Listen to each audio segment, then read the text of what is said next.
Mm-hmm. Let me say this. I like Anthony Joshua. What is Anthony Joshua now? 18 and 0 with 18 knockouts or 17 and 0 with 17 knockouts?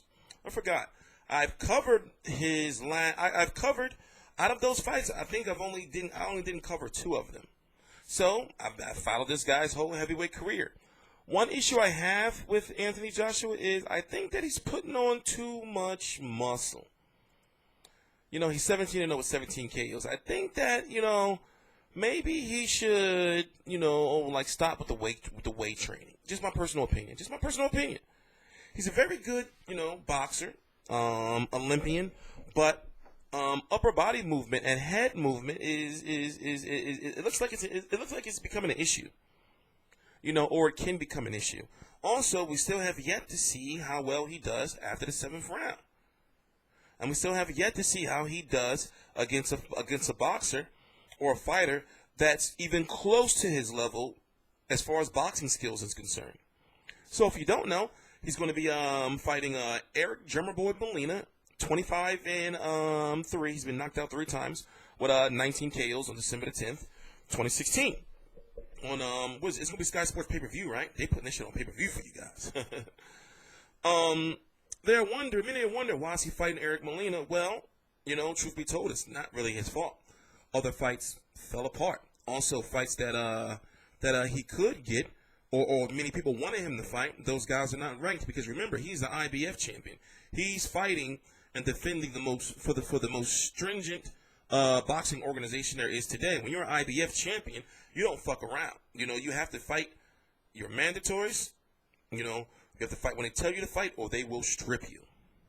Let me go look at the IBF rankings real quick.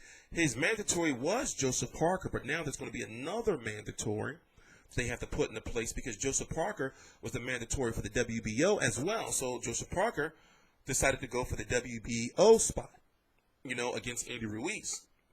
So his mandatory might fuck around and be after Eric Molina, his mandatory might fuck around and be Huey Fury.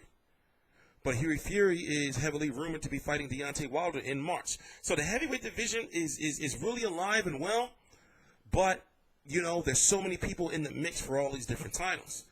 Now, Eric Molina. Eric Molina beat Toumaz Adamek. In my opinion, that's the biggest win of his career, right? Even though Toumaz Adamek was pretty much like on his, this was like a comeback fight for him pretty much. I don't think it was, I think he had one more fight before that. But Toumaz Adamek is a pretty good name, even though he's a former light heavyweight. But Eric Molina also is a former cruiserweight, believe it or not. He rocked Deontay Wilder, right?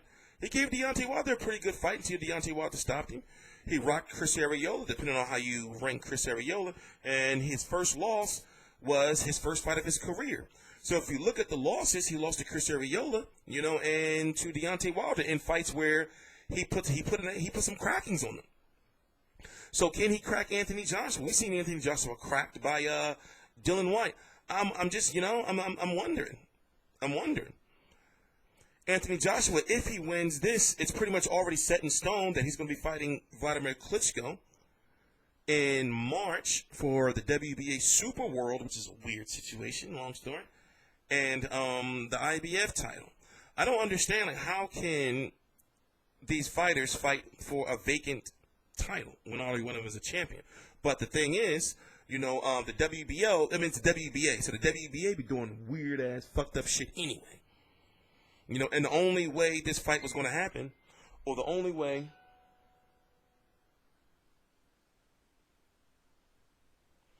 the Vladimir Klitschko fight was going to happen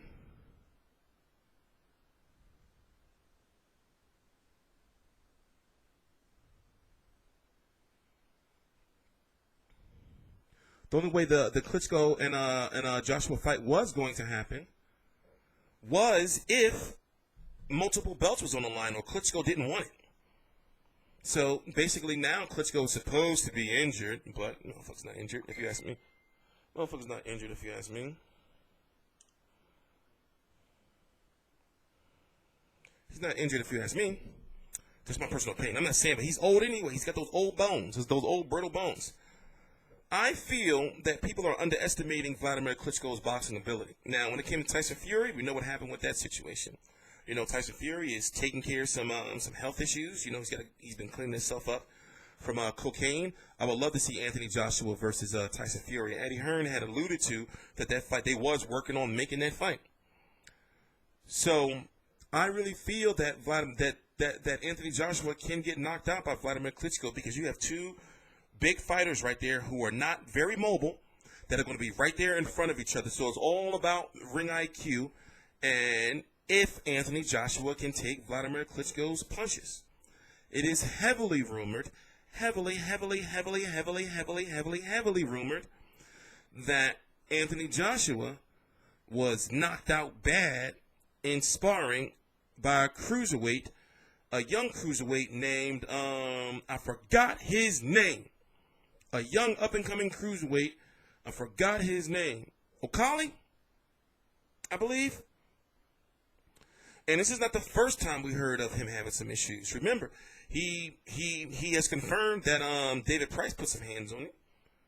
We saw what Dylan White did to him, but hey, you know, sparring is sparring. You know, and the amateurs is the amateurs. This is the big leagues now.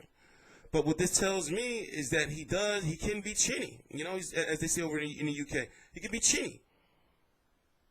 So, Eric Molina does have a chance. A lot of people say they would have rather seen the David Price fight.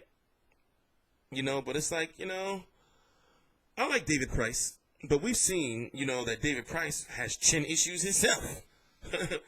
even if the last time he got knocked out was against a guy who was juicing. We saw what Tony Thompson did. Tony Thompson folded him. Then in the second fight, he quit. You know, but it still would have been a good matchup of skills, and the storyline would have been, oh, well, this is the guy who beat or who knocked Anthony Joshua out in sparring. So, you know, I mean, it's like this. I like Anthony Joshua. I like the fact that he's a humble fighter and he just sells like a motherfucker for a guy who doesn't have to talk all this shit. But it's like, you know, I'm not really 100% sold, man. And I think my reasons for not being 100% sold are valid. You know, Eddie Hearn jumped on the opportunity to get him that IBF title from Charles Martin. And Charles Martin is never fighting again. I know. It's just, if you don't know what I'm talking about, trust me, Charles Martin is not fighting again. And if he fights again, it ain't going to be in 2017. Maybe not even 2018. He is cool with what he's doing. He's cool. You know, what is it, Wave Camp? He's cool, you know? Anyway, I'm TstreeT Controversy. This is TstreeT Controversy Live. All the info to my social media are right down below in the description box. Also, shout out to Anthony Joshua official photography team. They show some love. And shout out to Anthony Lever over at Matchroom Promotions. We're going to meet one day, bro. And I'm going to just leave it at that. I'm TstreeT Controversy. This is TstreeT Controversy Live. I cover every single major fight live with FightView360.com. My website will be launched by the time Anthony Joshua and Eric Molina get into the ring, and I'm going to do some nice, healthy articles on them. Please subscribe.